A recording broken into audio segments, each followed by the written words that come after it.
welcome. This is Enterprise Friday, reaching you from Enterprise Television. I am Henry Ikwebike. We'll be starting off today, as usual, with all that we have from our newspaper headlines. And right after that is our main conversation also for today. Please do well to follow us. You can always find and reach us at enterprisetvnews.com. You may equally like, comment, and follow us on all our social media platforms at Enterprise TV7. We're very honored to have with us today, joining us via Zoom from Atlanta, Georgia, Barrister Vansu Feli, Barrister at Law, Public Affairs Analyst. And also we have in our studios, Emeka Madunago, Journalist, Public Affairs Analyst. Good morning to you, gentlemen. Well, my pleasure, yes. Welcome. All right, yes, good morning. So let's start off with the first daily on our desk, the Vanguard newspaper. We have lots of interesting stories here. On the very bottom of the newspaper, influx of ISWAP, Boko Haram, Southwest governors, more creation of joint security outfits, and also we have a loan controversy on Nosonya goes to court to clear his name. On the very top strip here we have Oyetola reaffirms commitment to marine resource development. On telecommunication, MTN backpedals, reverses 200% data tariff hike. Our talking point for today: visa denial, Canada can go to hell, Ribadu defense chief stated. Barrister Vansu Feli, let's speak to this particular matter. How bad do you think this statement is when we talk about diplomacy in between both countries, Nigeria and Canada? Well, I think Ribadu's issue stems from Brazilian's entitlement. The kind of thing they get away with in Nigeria here, they think they can get away with that all over the world. Now, visa issuance is at the discretion of the state, the country they are going to. For our leaders feel that since a general is involved, or whoever he is in the army, anywhere he wants to go to, you grant visa to him and all that. It's not like that. The immigration issue, we need to find out the details of this. Does it have complete documentation? Did they do the right thing? Okay? Or I should just give visa because he's in the army, in the Nigerian army, and every other thing should be secondary consideration. Every other consideration should shut down because an army officer applied for visa. Okay? There won't be reason. You shouldn't just say go to hell. Go to hell is not a diplomatic approach. Okay, and you are burning down the bridge, or you are trying to, by one action foreclose the entire cause. Let's talk about what is even going there to do. It's going there to celebrate who exactly. How about our own heroes here? I mean, who have fought tirelessly without adequate pay. And even when they die, their families are displaced. How are those people? Have you gone to visit all of them, morally speaking? What have you done to them? Want to go to Canada and celebrate games and the rest of that? So, for me, the reason is self-serving, is hypocritical. I support the rejection of that visa. You should not get any visa to go to anywhere. Fix the country where you are. Pick one country. Okay, not go to anywhere. The decision is quite very good. Then the response from the National Security Advisor is unfortunate and much more embarrassing to the country than the action of rejection. Okay, you do not come to a man's territory to determine or decide for him how he will conduct his business with you. Okay. If you have not conducted yourself properly, no matter who you are in the army, anywhere in the world, they will reject you visa. So I think that should be made clear. It should not become one issue that will not begin to express bad blood and bitterness just because is he the only one that will reject visa? Do you know how many people that were rejected alongside him who probably not do the right thing? Okay, I don't think this is even a story that should be considered in any kind of discussion. Yeah, it's very true. Emeka, of course, it's just like Barrister did say, he is not the only one. He rightly said that about half of those who applied got the visas, but him and others didn't get it. But let's talk about the reasons why they were even jetting out to Canada. Remember, a couple of years back, the Duke of Sussex actually made his stop in Nigeria. That's Prince Harry and his wife, and they came for a remembrance, armed forces remembrance, a project that he had going on, and that was the reason they were invited to Canada to celebrate that. Now, speaking to that event, do you think, knowing the importance of that event, do you think Canada would have at least pedaled down on that, whatever it is that was the excuse to denying that?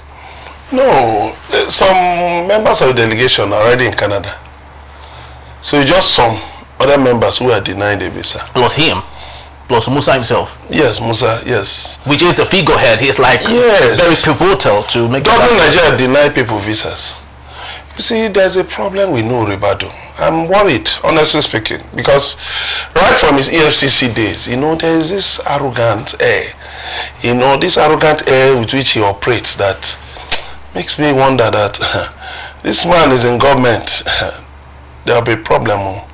Honestly, because I've worked with him at a very close range. I mean, the way he ran the EFCC under Obasanjo, basically illegal actions, unlawful actions were taken then.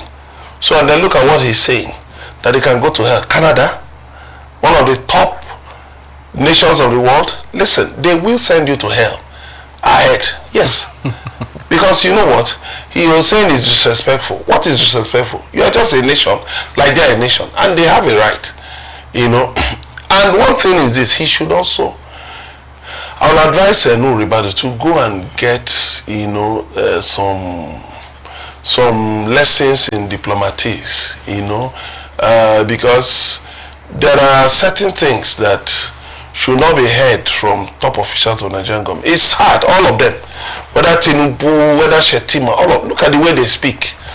You see the kind of language they deploy. Look at the other day what Shetima was saying about Kemi Badenoch.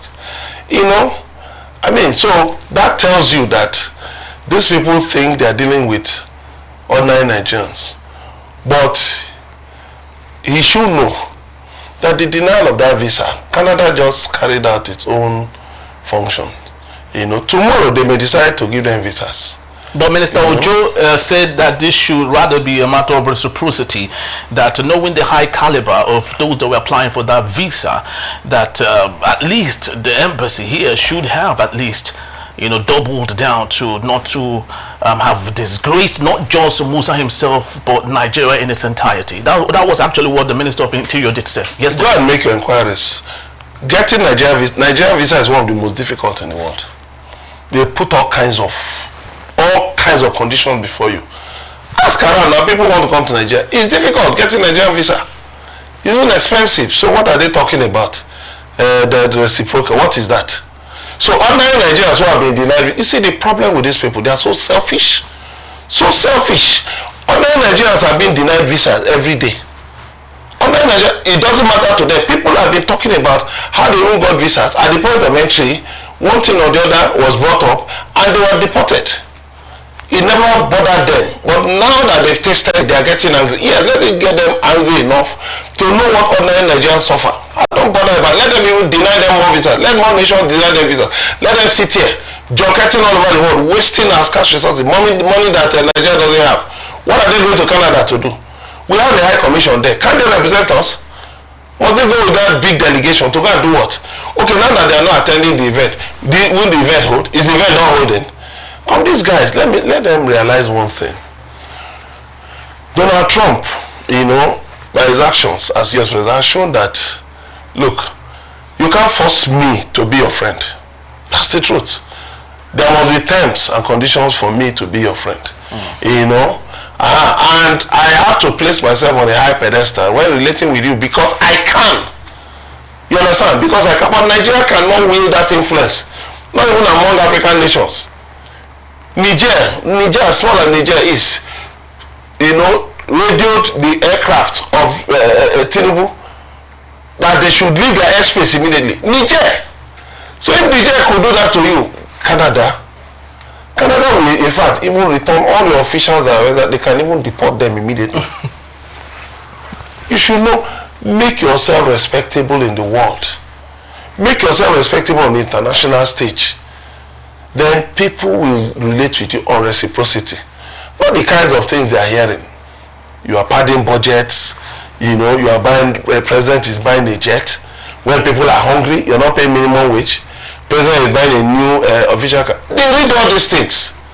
You say it's Nigeria, the casting Nigeria in a bad light. You think they are stupid. They read all these things. And then they make their deductions, their submissions and said, is this the kind of people we should relate with? No. So they will deny you their visa again and again and again. All right, let's see how that goes though. Of course, we hope to hear or have a formal statement from the embassy right here in Nigeria. But let's move on to the Punch newspaper. The big story, 54.99 trillion naira budget. Expert list the funding hurdles as debt servicing takes 14 trillion naira. On the bottom strip here, loan controversy on Nosonya defends self in court. But Stefan Sufeli, help bring us up to speed on this particular matter. What's going on here? Which of the issue? On Nosonya, defends self in court on the loan controversy. Well, you see, the fact that the government keep borrowing, okay, and keep announcing it's going to borrow more, and nobody's talking about the repayment plan. And this country are borrowing money for their terms and conditions. Okay, the country is not even growing bigger in terms of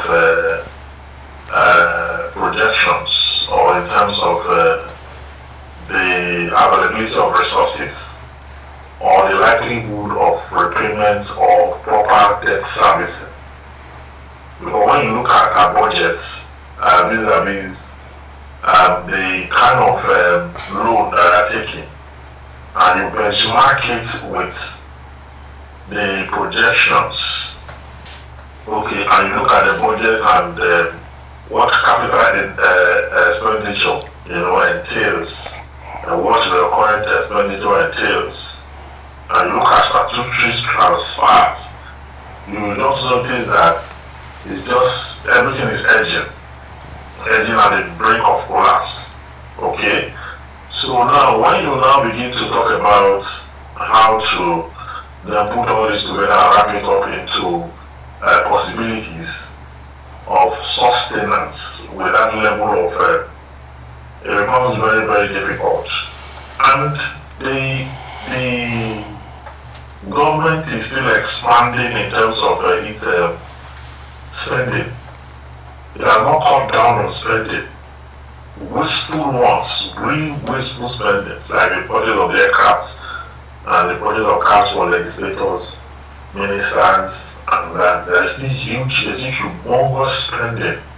Okay, if only they can cut down on the cost of that, it would have gone a long way to ameliorate the problems under reference.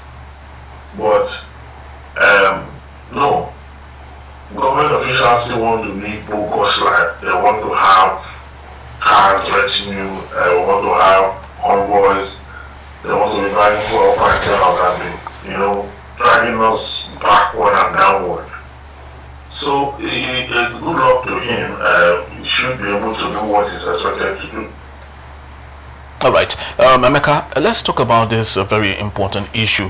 It's been ravaging the southeast of Nigeria particularly, and Yahoo Boys are now involved in rituals, killings, banditry. EFCC chair stated Anambra State in particular has been on the brink of this issue, and of course we can see what Governor Professor Chukwuma Soludo is doing right now. Speak to us on this matter, but most importantly, how do we draw the gap between our culture and what it seems to be now, where people have abused it, and right now the state is coming against it, and a lot of people are complaining? Well, when there was a time some years ago when it was said that Yahoo's internet fraud was no longer profitable. So that they were now moving to what they call G plus. Yahoo Plus. Yahoo Plus. They call them G boys. Okay. So Yahoo Plus. Then Yahoo Plus Plus, which was rituals and organ harvesting. But it looked like it was just jokes. It was just a joke. Young girls, they were preying on young girls. But the interesting thing was that these guys, maybe 6 years ago or so, a lot of these guys were moving quietly to different parts of the country, particularly the southeast, to evade EFCC scrutiny. Because some of those places, like in the southeast, some of those quiet villages that, don't have too many people around except around festive period. So they could just go, rent a house, pay the landlord such outlandish rents and live there, nobody will disturb them because you're in your compound now. You have dogs. So nobody's coming close to the car. Nobody's asking you questions. Now they started growing in their numbers. Because they said the harassment from the police in places like Lagos, and all of that, Abuja was becoming too much. So now, what happened? Initially, it was said that it was Fulani herdsmen who were causing problems in the southeast. Then, okay, now IPOB, now said they were going to set up ESN, Eastern Security Network, to drive out the Fulani herdsmen. From there, those guys, the ESN guys, now saw, this is good business, and they themselves took over. Allegedly. No, it's not. What you can call it allegedly or anything. Because the IPOB, ESN members have constantly come out to say they don't get themselves involved in this particular matter. There is going against, what they. Well, they can say anything they like, but also the revelations by security agencies, by governments in the southeast, have brought out all of this. That's not even where I'm going to. Some of the guys within ESN, I'm not talking about the guys, some of the guys were accused of putting their hands in the very things they were supposed to stop. Then along the line, other elements, these Yahoo boys now saw a golden opportunity, if you call it that, to just take over completely. So while government was fighting with IPOB and ESN, so that time, and that's part of the problem. I blame the media and I also blame the security agencies. The term unknown gunmen just came up. Who are unknown gunmen? People who are criminals. You are arresting, so why not let them lead you to others? You are calling them unknown gunmen. So criminals were now emboldened, and a lot of these boys are young boys who had nothing doing. Then another set of people. Suddenly, women started leaving their husbands, leaving their jobs, young women, and going to do what they call diviners. Then you had people going into Dibia. It was a wave. I'm just telling you about what happened. This was what happened, what I observed. There was this talk that people are now going into Dibia. People say we are going back to the religion of our forefathers, Omenani. So it looked like a joke. I don't mind them and all of that. But gradually, things were happening. Then the rivers, they now turn the rivers and streams in our communities to their consultation offices. I can tell you the matter of fact that times I traveled to some places in the southeast, I saw women and men, they were bathing naked. This one, I'm not naked, clearly. As we were driving past, we saw women bathing naked in the rivers. This is an abomination now. This is abominable. So how can you be batting? And they are not small girls. So these are people you may see, maybe even people's wives also, having a bath. Men batting them. And all of these things now became a big problem. So some people who went into this fetishism, now we're now advertising all this Ibobo and some of these things, telling young men that they could make money quickly. So all of these things came together and the southeast now exploded. But the sad thing was that the governors didn't understand what was going on. Because like they say in the southeast, that some of these positions are nattered men. When you say nattered men, that is people who came from outside. People who live outside, who don't live at home, they're not home based, so they don't know what is happening. So as nattered men, they were just looking at it that, it was gradually that their eyes began to open that it is not what you think that this thing is, so there is more than that. That's why you now saw that Soludo After that, the military tried, police and DSS, with all their checkpoints everywhere, nothing was ending. So he now went back to the local people, the vigilante, who are people who live in the area, who live at home, and who know how these things operate. How come now, within just 2 weeks, 2-3 weeks of setting up the Agune Chamber Squad, look at what they've been able to find out. Look at even to Asaba, getting that 6-man gang in Asaba. It wasn't them, it was in conjunction with the police and DSS. So that tells you that in dealing with all these issues, all politics is local. So you have to go down to the roots, the grassroots. If you want to finish crime, if you want to deal crime a deadly blow, if you want to destroy crime, if you want to eradicate crime, go local, start from the roots, locally. Then you will score a string of successes, and that's why you see what is going on. Very, very true. Ambassador Vance Ufele, please speak to us on the consequences of some of these things. A particular community in Asaba, and I guess their chief or something came up to say that anyone practicing okit or whatever it is should not be someone who is outside of Asaba. It should be indigenous of that place that should practice that traditional worship and all. Don't you think this would further break us apart? Because right now it's becoming more like people who are coming from outside or neighboring states are the one causing problem within most states and communities. Well, why this is difficult to analyze? It's difficult to analyze because you don't know the true traditional worshippers, and you cannot differentiate them from those who are using humans for rituals, or those who are doing blood money or whatever you call it. Okay, so by the time you want to cast one out, the adherents of those traditions will tell you that you cannot stop everyone, okay, from going to the river to play, or they will tell you that that tradition in one hand when you try to get hold of those. And then for someone to come out and say that outsiders should not practice a religion, and you can't really execute that because there's freedom of religion in the country. So everybody has the right to practice whatever religion they feels and they want to practice. That is why I say it is broad, it is technical, because people will hide under that phrase to commit crime. Okay, because it's not an offense actually to worship. But it becomes an offense when you use human beings, okay, as sacrifice or as items of sacrifice or items of worship. Okay, so that becomes really very difficult to go by the general sense. But this nation, we need to sensitize people that there is nothing like blood money. It's an illusion. Okay, there's nothing like that. You can't. The way to making money, okay, is quite defined.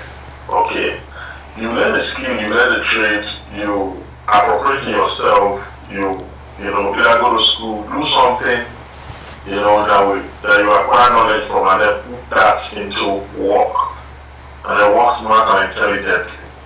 In so doing, you build wealth from small to big. But people are not ready for that. People want that illusory part of it. Okay, where they can just, by magic wand, find money, spark somewhere. That wouldn't have been the way to go. Find money, so what they do now is, the native doctors now tell them to go and bring this, go and bring that. Some will take their children, some will take their wives to go and sacrifice or some deities so that their businesses will be booming and money will not be coming and all that. So the component of the human person, the kind of education this society, is giving, okay, to a citizen is a very wrong one, a very bad one. Nobody would have done so much in that line to discourage it by, showcasing the consequences of, engaging in that kind of thing, wherein the player becomes mad, or he dies prematurely or something. And in some cases, they lose it too. He gets scot-free and all that. So at the end of the day, I don't know what it stems from their background too. A lot of people around that there's a cultic dimension to it too. All right. Where people are lured into occultism and the rest of they practice all these things. They still have to do something because once an act of omission assumes a dangerous proportion, the jurisprudence of criminal law is that the state must, as a matter of fact, levy penalty for non-compliance when they come up with rules and regulations or legislations to curb that dangerous issue or that reference. All right, very well. Just before I let you go, on the Daily Trust newspaper, you can equally speak on we must get communities to defend themselves. DSS DG. What do you think about that? Well, as we gone to a position where communities need to start defending themselves, and no longer the authorities doing it on behalf of them. But you don't even need the DSS DG to tell you that. Because the security apparatus has broken down irretrievably. Is it the police you want to rely on to protect you? The police that tell victims of kidnappers, loved ones of victims of kidnappers to go and pay ransom? Or some of the policemen that collude with the kidnappers itself? Or those who sell guns to them and the rest of that? Is that the one? Are they the ones you want to rely on? Or who exactly do you want to rely on? Is it the soldiers that you cannot reach? Those that are under command, if there's no command, they cannot move. Okay? Are they the ones you want to reach out to? Or is it a vigilante in the villages where old men, retired old men, are the ones who are used or who are available to be recruited into the vigilante of communities? Okay, who exactly? So at the end of the day, people will have to defend themselves, rightly so. Okay. And that is why the senator from my constituency, moved that, was talking about that senseless bill of Nigeria bearing arms, which is going to compound the entire issue completely. Okay, so I'm talking front and back now because in one breath I'm saying Nigerians have to defend themselves. But there's a bill in the house that says people should have allowed to bear arms, and I'm also against it too. Which is conflicting actually. So I don't know. Yes, I'm saying I don't know where I stand on this particular analysis, and the reason is because both ends will lead to crisis. Yes, both ends will lead to crisis. It might even be worse when you now say everyone should carry arms. It might even be worse because you will have more kidnapping in that regard. Because when people have arms in their house and they are hungry, when they have guns, but the moment you give a citizen a gun, you are no longer in charge as a state. Very well. Absolutely. You are not in charge as a state. You understand? Come to America here, you see the battle. It's complete war for you to be able to take up those legislations. So it's better they won't sign it at all. We have to look at countries that have done it and how well have they failed. Very true. Before we decide to do it, when we know our own tendencies are much more extreme.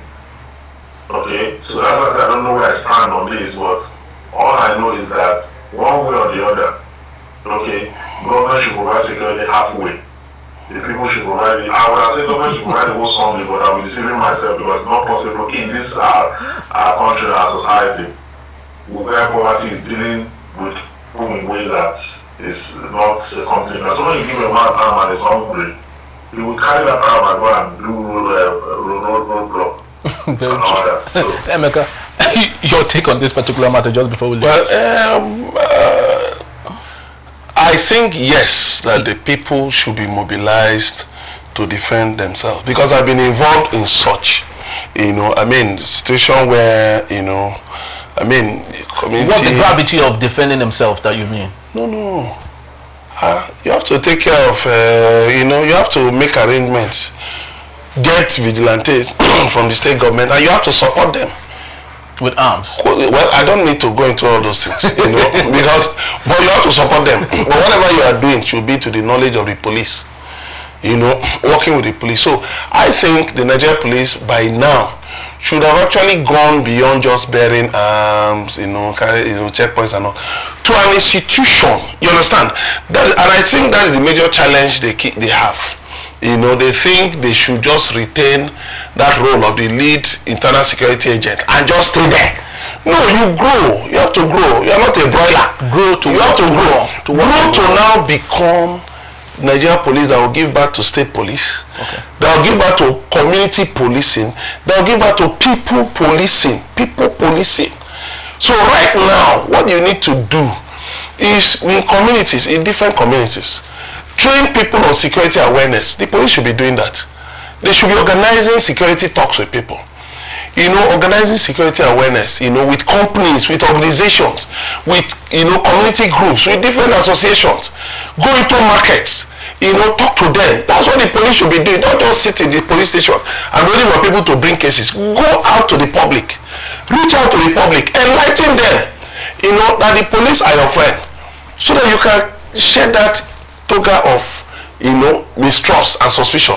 So with that, you cannot tell the people, okay, basic security, the people can handle basic security issues. Like I'm talking about my own, you understand, my situation, and of course we're able to put the threats down, So what am I saying? There are basic things. For instance, in a community, a solar light now, for instance, costs around 25,000, 30,000, basic solar lights. Now, you come to communities, you see the whole place dark when there's no light. And what is 30,000?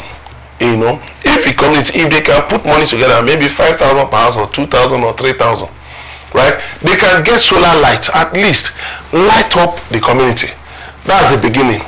Then there are other things that the police can teach. If we become a security conscious, nation, the police will have more respect.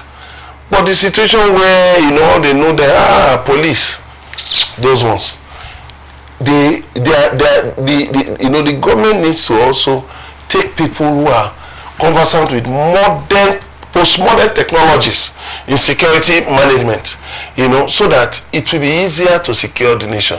Because if you see something, you say something. All these kidnappers and the rest of them, people do this. People see them. People know when they come into a community. People know. There are people who see them, but because they are afraid, like the barrister said, that if they go to the police station now and report such a thing, the information will pass to those criminals. But where there is a synergy between the police and the community, you will see that rogue policemen, will be identified and flushed out of the system. And then it will be easier to police the system. Look at what is happening in Anambra. It is people from the communities, long before Agune Chamber, the communities had vigilante groups. But now the government has centralized it. And look at what they are doing. People are now carrying megaphones everywhere. Yeah. If you know you are this or you are that, better leave our community because we'll flush you. I can tell you for free that people are even going to different areas where people with suspicious character live. And they are telling them that, listen, we in this, quarter, like they call it Ogbe, we don't want you anymore. We don't want to say we are just telling you in advance, we're giving you 1 week to leave, or else whatever happens to you, you take it. So when you do that, when there is community pressure, you see criminals. They cannot easily stay around though. Which is what the Nigerian police were actually supposed to do. Nigerian police should actually be, if you see any criminal, any suspicious looking person, community gather and tell him you don't want him, and then let us know. Of course, the person is not foolish now. He will run away. All right. It's actually not strange that the DSS DG is saying this. Remember, Emeka, he was the same person that said first class should be conscripted. Should be put into no. That's DSS. Now, let me tell you, the ordinary people on the street, you see all these people in the markets, porters and the rest of them, those women selling, street traders, they are very good sources of intelligence. You think they don't know anything, they're illiterate. It's such people you should train. Because they hear a lot of things, they see a lot of things, and they can be of help to you. Is it somebody in first class who will be blowing grammar that you want to put no. Now in this age that people are developing AI, that you want to now increase the human element. No, you just you spoil things. Very true. I think we just have to end it at this time. And thank you so very much, Barrister Van Sofeli. Mekamadonago, thank you so very much. Yeah, so both gentlemen will be here to take us on our main conversation. When we return, Two Faces mother begs Natasha Osawaru to leave her son. That in a bit. Don't go anywhere.